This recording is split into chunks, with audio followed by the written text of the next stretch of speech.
भगवान शिव के बारे में बहुत सी कहानियाँ पढ़ी और सुनी होंगी। आमतौर पर ज़्यादातर कहानियों में भगवान शिव, पार्वती, कार्तिकेय और गणेश जी का उल्लेख किया जाता है। परंतु क्या आप जानते हैं कि भगवान शिव की पुत्रियां भी हैं? भगवान शिव की 3 मुख्य पुत्रियों के नाम अशोक सुंदरी, ज्वालामुखी और मनसा देवी हैं। इसके अतिरिक्त कुछ लोक कथाओं में भगवान शिव की 5 नाग कन्याओं का भी उल्लेख है, जिनके नाम जया, विषहर, शामिलबारी, देव और दोतली हैं। अशोक सुंदरी को भगवान शिव और पार्वती की पुत्री बताया गया, इसीलिए वही गणेश जी की बहन है। इनका विवाह राजा नहुष से हुआ था। पद्म पुराण के अनुसार अशोक सुंदरी देव कन्या है। दरअसल माता पार्वती के अकेलेपन को दूर करने के लिए कल्प वृक्ष नामक पेड़ के द्वारा ही अशोक सुंदरी की रचना हुई थी।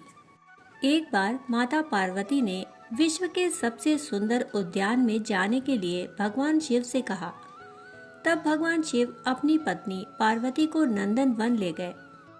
वहां माता को कल्प वृक्ष से लगाव हो गया और वे उस वृक्ष को लेकर कैलाश आ गईं।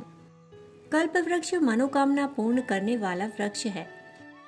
कल्प वृक्ष के पास जाकर माता पार्वती ने अपने अकेलेपन को दूर करने के लिए एक ऐसी सखी को मांगा जिससे वे अपने मन की सारी बातें कह सके और एक माँ की तरह वात्सल्य भी दे सके।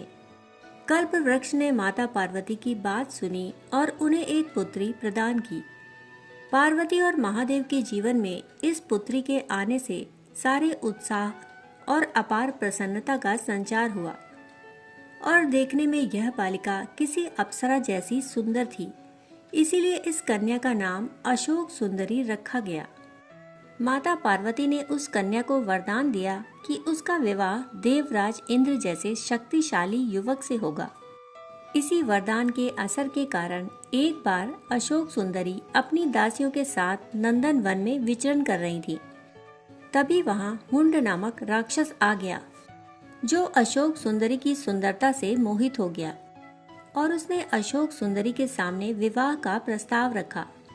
परंतु अशोक सुंदरी ने अपने वरदान और विवाह के बारे में बताया कि उनका विवाह नहुष से ही होगा।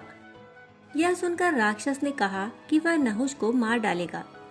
ऐसा सुनकर अशोक सुंदरी ने राक्षस को श्राप दिया कि जा दुष्ट, तेरी मृत्यु नहुष के हाथों ही होगी। यह सुनकर वह राक्षस घबरा गया। तब उसने राजकुमार नहुष का अपहरण कर लिया, परंतु नहुष को राक्षस हुंड की एक दासी ने बचा लिया। इस तरह महर्षि वशिष्ठ के आश्रम में नहुष बड़े हुए और उन्होंने हुंड का वध किया।